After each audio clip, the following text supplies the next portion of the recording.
Hello, viewers. Welcome to today's session. Our today's topic is Process of Policy Formulation in Education. Please watch the full video carefully and write down the important points. At the end, you will find some multiple choice questions to check and strengthen your learning. Let us understand. Process of Policy Formulation in Education.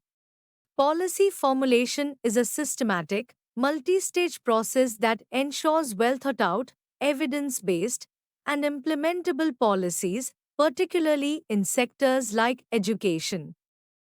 The formulation of educational policy involves identifying issues, analyzing contexts, generating solutions, and then implementing and evaluating them. The process involves the following 7 interrelated stages. Analysis of the existing situation. This is the diagnostic stage where the current educational environment is thoroughly studied to identify gaps, problems, and needs in the existing system. Assess existing laws, policies, infrastructure, access to education, quality, inclusion, and outcomes. Gather data through surveys, reports, and research on factors like enrollment rates, dropout rates, teacher student ratios. Curriculum relevance. Gender and regional disparities. Example, before launching the National Education Policy (NEP) 2020, the Government of India analyzed the failures of earlier policies like NEP 1986 and the status of learning outcomes. 2. Generation of policy options.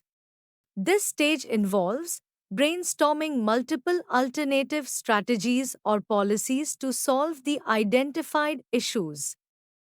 Considering innovative and evidence based options drawn from international models, local needs, research findings, stakeholder consultations, teachers, students, policy experts.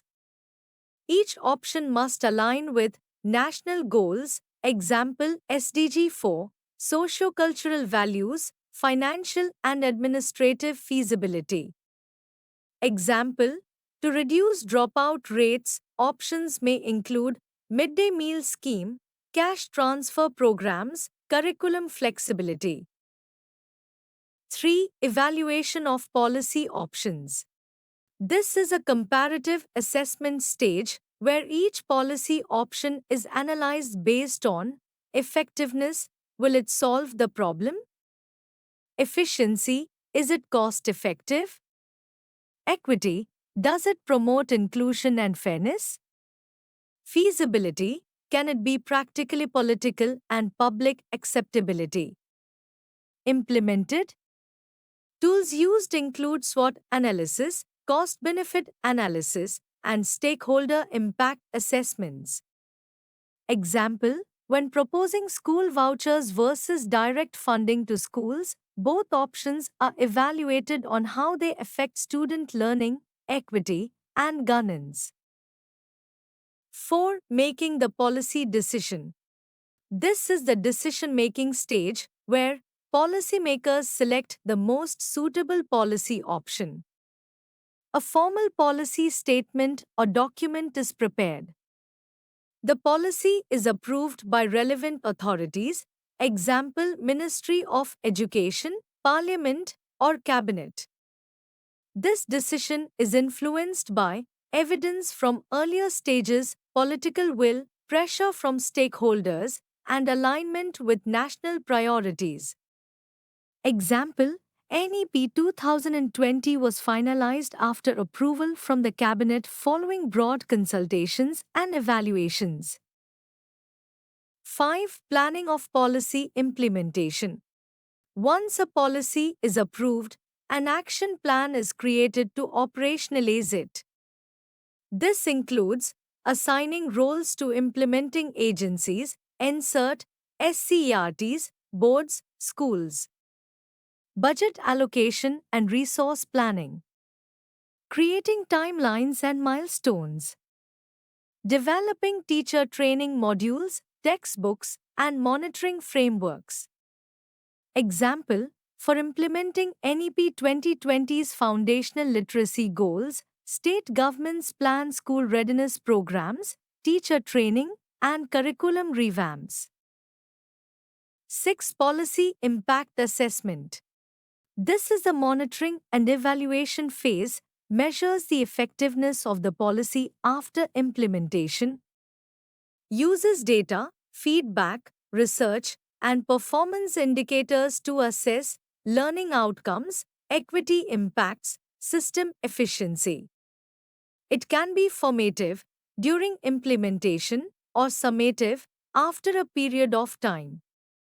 Example, Annual Status of Education Report, ASER, or NAS, National Achievement Survey, provides data for assessing literacy and numeracy improvements. 7. Subsequent policy cycles. Policies are not static, they evolve. Based on impact assessment, policies are revised, reformed, or replaced. New policies may be initiated to tackle new challenges. A cyclical process begins again, leading to a continuous refinement of educational goals. Example, the NEP 2020 replaces NEP 1986 and continues to evolve through implementation guidelines and future policy cycles. Dear viewers, let's solve some important multiple choice questions based on the presentation. 1. What is the first step in the educational policy formulation process? A. Evaluation of policy options. B. Analysis of the existing situation. C. Making the policy decision. D. Planning of implementation. 2. Which stage involves brainstorming multiple alternative strategies to address educational issues? A. Planning of implementation. B. Policy impact assessment. C. Generation of policy options. D. Making the policy decision. 3. SWOT analysis is commonly used in which stage of policy formulation? A. Analysis of the existing situation. B. Evaluation of policy options. C. Making the policy decision. D. Planning of implementation.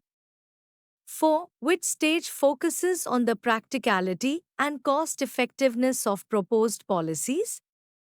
A. Planning of implementation. B. Policy impact assessment. C. Evaluation of policy options. D. Generation of policy options. 5. Formal approval of the chosen policy option occurs during which stage? A. Making the policy decision. B. Analysis of the existing situation. C. Policy impact assessment. D. Planning of implementation. 6. Which of the following is essential during the planning of policy implementation? A. Designing research methodology. B. Assigning roles and resources. C. Choosing policy alternatives. D. Conducting national surveys. 7. What is the main purpose of policy impact assessment? A. To allocate resources. B. To conduct exams. C. To assess effectiveness and outcomes. D. To appoint administrators. 8. Which process ensures that policy remains responsive to changing needs? A. Generation of options. B. Evaluation of impact. C. Subsequent policy cycles. D. Planning of implementation. 9. Midday meal scheme was an example of which policy stage in action? A. Generation of policy options. B. Policy impact assessment. C. Analysis of situation.